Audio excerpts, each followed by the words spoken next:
اس وقت روئے ارضی پر سب سے بڑی مجرم قوم 10 کروڑ مغربی پاکستانی.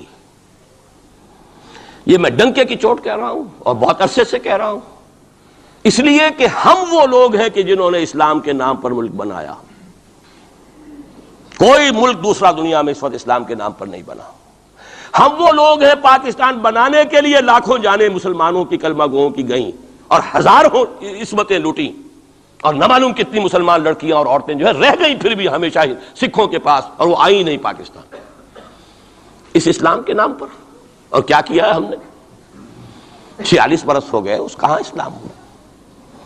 لہذا اس سے بڑی مجرم قوم عربوں کے بعد ہم یہ کہہ سکتے ہیں ہمارا عام آدمی قرآن نہیں پڑھتا، قرآن جانتا نہیں، ٹھیک ہے، اپلی ہے کچھ نہ کچھ، اس اعتبار سے ان کے بعد نمبر ہمارا ہے، لیکن باقی پوری دنیا کے مسلمانوں سے بڑھ کر مجرم ہم. اور ہم اصل میں نہ صرف یہ کہ خود اپنے حصے کے مجرم ہیں، بھارت کے مسلمانوں کا بھی سارا وبال ہماری گردن پر ہے. آج میں چاہتا ہوں کہ اس کو آپ اچھی طرح نوٹ کر لیں. بھارت کے مسلمانوں نے، جسے آپ فرض کفایہ کہتے ہیں، نماز جنازہ فرض کفایہ، چند لوگوں نے بھی کسی مسلمان کی نماز پڑھ لی تو سب کی طرف سے ادا ہوگی، کسی نے بھی نہیں پڑھی تو سب مجرم ہو جائیں گے، بستی کے سب لوگ مجرم ہوں گے. بھارت کے مسلمانوں نے فرض کفایہ ادا کیا جب پاکستان بنوا دیا آپ کو، اور اس کی قیمت آج بھی وہ دے رہے ہیں. کھلے نعرے لگ رہے ہیں، مسلمان کے 2 استھان، پاکستان یا قبرستان، تیسرا کوئی جگہ نہیں. ڈنکے کی چوٹ کہا بابری مسجد کے بعد ایل کے اڈوانی نے، ہم ساری مسجدیں گرا دیں گے ہندوستان کے اندر، کوئی مسجد باقی نہیں چھوڑے. ڈنکے کی چوٹ اعلانیہ، یہ سب کچھ ہو رہا. اور یہ نعرے تو نہ معلوم کب سے لگ رہے ہیں، اور نہ معلوم کب سے میں یہاں ان مسجدوں کے اندر بھی اور اپنی تقریروں میں وارن کرتا رہا ہوں کہ کیا وہاں ہو رہا ہے. لیکن ہمارے تو کان پر جوں نہیں ریگتی. ہمارے تو وہی دھندے ہیں، وہی کاروبار ہے، اپنا بزنس ہے، اس کے سارے مسئلے ہیں، اس کی اپنی بلڈنگیں ہیں، اپنی موٹریں ہیں، اپنے ٹیلی ویژن ہیں، اپنے کئی کورسز کے ڈنرز ہیں. اللہ خیر صلی اللہ، ہمیں بحث کیا اسلام سے؟ تو بتائیے ہم سے بڑا مجرم کون ہوگا؟ آج جو کچھ ہندوستانی مسلمان پر بیت رہی ہے اس کا جرم ہمارے کندھے پر. یہ میں جذباتی انداز میں نہیں کہہ رہا، میں تو 2 اور 2 4 کی طرح ثابت کر سکتا ہوں. انہوں نے فرض کفایہ ادا کر دیا. اور اس وقت یاد کیجئے مولانا ابوالکلام آزاد، مولانا مدنی، جمعیت علماء ہند کے علماء اپنے تقدس اور اپنے تدین اور اپنے تقوی کے اعتبار سے انکویسچنیبل، کوئی شک و شبہ نہیں ہو سکتا ان کی نیت پر اور ان کے تقوی پر اور کردار پر. انہوں نے کیا کہا تھا؟ یہی کہا تھا کہ یہ پاکستان بنا کر تم مسلمانان ہند کو 3 حصوں میں تقسیم کر دو گے. 3 میں کہا تھا، 2 میں نہیں، 3 میں. حالانکہ بظاہر تو ایک پاکستان بن رہا تھا نا، لیکن یہ مولانا ابوالکلام آزاد کے الفاظ تھے کہ 25 برس سے زیادہ یہ 2 خطے یکجا نہیں رہ سکتے. اور 25 برس کیا، 24.25 برس میں ٹوٹ گیا پاکستان. 25 برس پورے نہیں ہوئے، اور ان کے الفاظ تھے یہ کہ 25 برس سے زائد جمع نہیں رہ سکتے. 24.25 برس میں ختم ہو گیا. 16 دسمبر 1970 کو پاکستان ختم ہو گیا. ہو گیا کہ نہیں ہو؟ 71 کو. بہرحال نوٹ کرنے کی بات ہے. انہوں نے، ہم نے کیا کہا تھا؟ میں بھی مسلم لیگی تھا، میں نے بھی نعرے لگائے ہیں، چاہے غیر شعوری دور تھا، ہائی اسکول اسٹوڈنٹ تھا.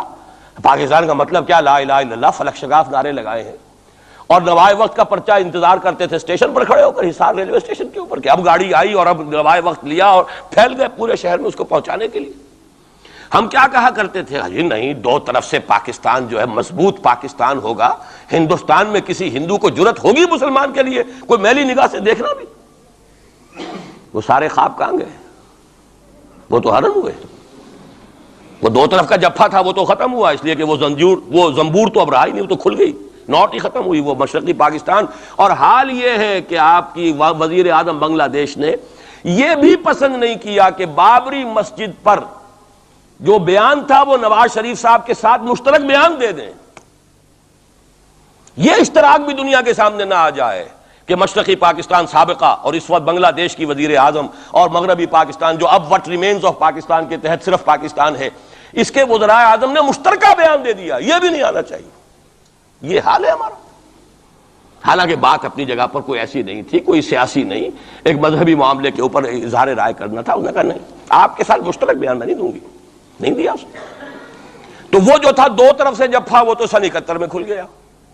جو ہمارا حال ہے وہ تو ہونا ہی تھا. یہ ملک بنا اسلام کے نام پر، اس کا استحکام ہو سکتا تھا تو صرف اسلام کی بنیاد پر ہو سکتا تھا. اسلام سے غداری کی لہذا یہاں تو اب قومیتیں ہیں، یہاں تو اب ایتھنک اور ریجنل اور نہ معلوم کس کس قسم کی اور لنگوسٹک جو ہے نیشنلٹیز ہیں، نیشنلزمز ہیں، وہ جو ایک امت ایک وقت میں بن گئی تھی، ایک قوم، مسلم قوم ہندو کے مقابلے کے لیے، وہ تو ختم ہوئی۔ اور حال کیا ہو گیا ہے، اس سے پہلے بھی کبھی کبھی ہندو مسلم فسادات ہوتے تھے، کیا سندھ سے مسلمان نہیں پہنچ جاتا تھا وہاں ریلیف کے لیے؟ کیا پنجاب سے اور سرحد سے مسلمان نہیں جاتے تھے؟ بہار نہیں گئے تھے؟ کیا کانپور کی مسجد شہید ہوئی تھی 1915 میں تو پوری ہندوستان سے مسلمان نہیں پہنچ گئے؟ آپ کیا کر رہے ہیں؟ مندر گرا دیے، یہاں بڑی بہادری کا کام کیا، مندر گرا دیے، شرم سے ڈوب مرنے کا مقام ہے۔ یہاں بھی گویا کہ ہم اپنے عمل سے اسلام کی مخالفت کر رہے ہیں۔ اسلام تو اجازت نہیں دیتا، آپ کسی اور کے جرم کی سزا کسی اور شخص کو نہیں دے سکتے۔ ہمارے پاس تو یہ سیکریٹ ٹرسٹ ہیں، یہ لوگ ذمہ وہ اپنے آپ کو منواتے نہیں، لیکن ہمارے تصور سے، اسلام کے تصور سے ذمہ ہیں۔ ان کی جان، مال، عزت، آبرو، ان کی عبادت گاہوں کی حفاظت کا ذمہ ہے ہمارا۔ ایک بڑی بہادری کی ہے، ذرا سوچئے تو صحیح کیا دنیا نے سوچا ہوگا، اور نتیجہ کیا نکلا؟ اگر کسی درجے میں بھی بابری مسجد کی شہادت پر کوئی دنیا میں کوئی رائے عامہ ہو سکتی تھی کوئی ہندوستان کے خلاف، ختم ہو گئی۔ جو انہوں نے کیا 10 گنا تم نے کر لیا۔ انہوں نے ایک مسجد گرائی ہے، تم نے اتنے 100 کہتے ہیں، پتہ نہیں، مجھے تو معلوم نہیں 100 گرائے کتنے گرائے ہیں، بہرحال جتنے مندر تھے تم نے گرا دیے۔ فرق کیا ہے؟ ایک کردار ہے تمہارا، ایک ہی تمہارا اخلاق ہے، ایک ہی تمہارا معیار ہے، کوئی فرق ہی نہیں۔ بلکہ وہاں تو کم سے کم یہ تو رہا ہے، دنیا کی آنکھوں میں دھول ڈالنے کے لیے کم سے کم یہ کہ فارن منسٹری جو ہے اس نے ریزائن کیا، ہم نے مان لیا جی ہم نہیں کر سکے، ہم مجبور ہیں، حالانکہ سب ان کی اجازت سے ہوا ہے، بلکہ ان کی ملی بھگت سے ہوا ہے۔ لیکن یہ کہ کلیان سنگھ نے فوراً استعفیٰ دے دیا، منسٹری ختم ہو۔ پھر وہ بھارت کی مرکزی حکومت نے اور بھی پارٹیز کو بھی بین کر دیا، اور اس کے بعد یہ ہے کہ انہوں نے حکومتیں بھی 3 اور صوبوں کی توڑ دی۔ وہ تو سرخرو ہو گئے پوری دنیا کی جو رائے عامہ ہے، ہم اس کے سوا کیا کر سکتے ہیں؟ ہمارا ایک دستور ہے، دستور میں جو بھی صوبائی حکومت ہوتی ہے اس کی اجازت کے بغیر ہم فوج بھیج نہیں سکتے۔ وہاں پہ صوبائی حکومت تھی، اس نے ہمیں یقین دہانی کرائی تھی، سپریم کورٹ کو بھی یقین دہانی کرا دی تھی کہ مسجد کو کچھ نہیں ہوگا، تو ہم تو اس کے اوپر ڈیپینڈ کر رہے تھے۔ ہے سب جھوٹ، سب کو پتا تھا جو کچھ ہوگا، اندر خانے ملی بھگت تھی، لیکن یہ ہے کہ کم سے کم انہوں نے فیس سیونگ کے لیے ان کے پاس مواد موجود ہے، آپ کے پاس تو وہ بھی نہیں۔ آپ کے تو اخبارات نے لکھا ہے کہ کارپوریشنز کے ٹریکٹرز جو ہیں گئے ہیں گرانے کے لیے، اور وزراء جو ہیں، ایک وزیر کا نادر پرویز کا تو نام آیا ہے، اخبار میں خبر تھی، ہم نے بھی پڑھی تھی، فوٹو بھی دیکھا تھا کہ وہ خود ہاتھ میں پھاوڑا لے کر جو ہے وہ منظر گرانے کے لیے چلے۔ یہ جو صورتحال ہے جان لیجئے، اس وقت میں آپ کو بتانا چاہتا ہوں ہندوستان کے مسلمان پر تو جو قیامت بیت رہی ہے۔ میں نے اپنا ایک تاثر کچھ عرصے پہلے یہاں پہ بیان کیا تھا، رہا ہے میرا تاثر، اور وہ ہے اصل میں وہ لاسٹ سپر جو ہے انجیل میں جس کا تذکرہ ہے حضرت مسیح علیہ السلام نے جو آخری کھانا رفع سماوی سے قبل کھایا ہے اس باغ میں جہاں روپوش تھے اپنے حواریین کے ساتھ۔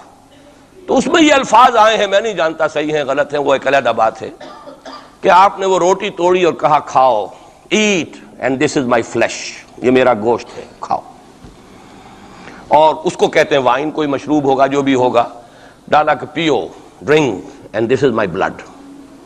میرا احساس ہمیشہ یہ رہا ہے، اس کے بعد کچھ ماند پڑ گیا، جب یہاں مسلمان نے یہاں مارا ہے اور کچلا ہے اور زندہ آگ میں جلایا، پھر بات ختم ہو گئی، میرے دل کے اوپر سے وہ احساس ختم ہو گئے۔ وہاں ہندو کے ہاتھوں جب مسلمان کے ساتھ یہ کچھ ہوتا تھا تو پھر جب میں کھانا کھاتا تھا محسوس کرتا تھا کہ میں ہندوستانی مسلمان کا گوشت کھا رہا ہوں اور ہندوستانی مسلمان کا خون پی رہا ہوں۔ یہ ہمیں عیش جو یہاں حاصل ہیں، جو آرام حاصل ہے، جو ہمیں یہاں پر سہولتیں حاصل ہیں، جو معاشی اس کی کاسٹ پر ہے۔ اس نے آپ کو یہ ملک لے کر دیا اور آج تک اس کی قیمت ادا کر رہا ہے، اور ہم جو ہے عیش کر رہے ہیں، گل چھرے اڑا رہے ہیں۔ یہاں جس کے پاس 2 پیسے ہو گئے برقع اتار کے اس نے پھینک دیا، یہ معلوم ہوتا ہے کہ یہ تو مفلسی کو چھپانے کا ذریعہ تھا۔ 4 پیسے ہوں، اچھے کپڑے پہنے ہوئے ہوں، میک اپ صحیح کیا ہوا ہو، تو پھر برقعے کی کیا ضرورت ہے؟ اور میں نے شاید سنا ہے آپ کو، مجھ سے تو چند لڑکیوں نے یہ الفاظ کہے باقاعدہ۔ میں جب پریکٹس کرتا تھا لاہور میں کرشن نگر میں، تو ایک گھرانے کی، اور مجھے معلوم ہوا کہ ان کے والد انتہائی نیک تہجد گزار، کئی لڑکیاں تھیں بہنیں، ایک ہی تقریباً عمر 200 سے 1.5 سال کی، کبھی وہ آتی تھی کلینک میں میرے تو برقعے سمیت، کبھی آ رہے ہیں تو بغیر برقعے کے۔ تو میں نے پوچھا یہ کیا تماشا ہے آپ لوگوں کا، کبھی بغیر برقعے کے کبھی برقعے سمیت۔ صاف جواب دیا، میں ان کے الفاظ کوٹ اینڈ کوٹ میں ان کے الفاظ کوٹ کر رہا ہوں، ڈاکٹر صاحب جب ہمیں کوئی میک اپ کرنے کا، کپڑے بدلنے کا موقع نہیں ملتا تو ہم برقع پہن لیتے ہیں، اور جب ہمیں موقع ملتا پھر ہم برقع کائے کو پہن۔ تو گویا کہ اس کو چھپانے کا ذریعہ برقع ہے کہ کپڑے میلے ہیں، میک اپ نہیں کیا تو لہذا برقع پہن لیا جائے۔ یہ ہے حال پاکستان میں اسلام کا جو ہم نے بنایا ہے۔ تو میں جو کچھ دیکھ رہا ہوں وہ یہ ہے کہ ہندوستان میں تو قیامت، اب وہاں جو آفیشیل فگرز ہیں 1000 1200 کتنے ہیں، لیکن کم سے کم 10,000 آدمی، اور اب یہ چین ہے فسادات کی۔ کل کے اخبار میں احمد آباد کی تھی، کبھی کہیں ہے کبھی کہیں ہے، اور واقعہ یہ ہے کہ تبصرے یہ ہو رہے ہیں کہ ہندو فنڈامنٹلزم از آن دی رائز۔ یہ جو کچھ ہوا ہے، جتنا بھی اس کے اندر ان کو گرایا گیا ہے، ان کی حکومتیں گرائی گئی ہیں، اس سے انہیں تقویت حاصل ہو رہی ہے۔ They are getting stronger and stronger. Congress کے لیے اب اپنی جو ہے جان بچانی مشکل ہے، اور اس وقت سب سے بڑا ان کے لیے جو ہو گیا وہ یہ ہے کہ وہ کمیونسٹوں کی سپورٹ کے بغیر چل نہیں سکتے، اور کمیونسٹ جو ہے وہ ان کی جو اس وقت وہ امریکہ کے زیر اثر جو اپنی اکنامک پالیسیز چینج کر رہے ہیں اس کا ساتھ دینے کو تیار نہیں۔ تو یہ ڈائلیما ہے۔ فنڈامنٹلزم اصل جو چلا ہے وہ ہندوستان میں چلا ہے، بدنام پوری دنیا میں مسلمان ہو گیا، لیکن اب اس کا میں بلیم نہ امریکہ کو دے سکتا ہوں نہ کسی اور کو۔ یہ تو اے باد سبا ہم آوردہ توستی، ہمارا اپنا کیا دھرا ہے۔ یہ 1925 یہ جو دوسری جماعتیں ہیں، وی ایچ پی ہے، وشوا ہندو پریشد، یہ اس کی ایک ذیلی تنظیم ہے، جیسے جماعت اسلامی کی ذیلی تنظیمیں ہیں اسی طرح کی ذیلی تنظیم ہے۔ آر ایس ایس خود کبھی نہیں آئی پالیٹکس میں، اور 2 مرتبہ تاریخ میں اس کو بین کیا جا چکا ہے ہندوستان میں، چونکہ آر ایس ایس کا آدمی تھا جس نے گاندھی کو ایسیسینیٹ کیا تھا 1948 میں۔